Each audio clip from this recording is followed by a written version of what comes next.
વકફ સંશોધન કાયદા મુદ્દે સુપ્રીમ કોર્ટના 3 મહત્વપૂર્ણ નિર્ણય. સમગ્ર કાયદા પર સ્ટે મૂકવાનો કોઈ આધાર ન હોવાની સુપ્રીમ કોર્ટે કરી વાત. વકફ કાયદાની કેટલીક કલમો પર મૂક્યો પ્રતિબંધ.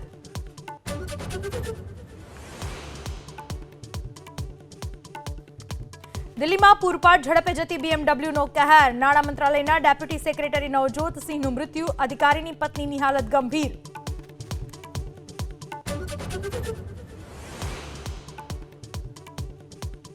વરસાદને કારણે મુંબઈ થયું પાણી. રસ્તાઓ થયા જળમગ્ન. રેલવે ટ્રેક પર ભરાયા પાણી. લોકો થયા પરેશાન. ભારે વરસાદનું રેડ એલર્ટ જાહેર.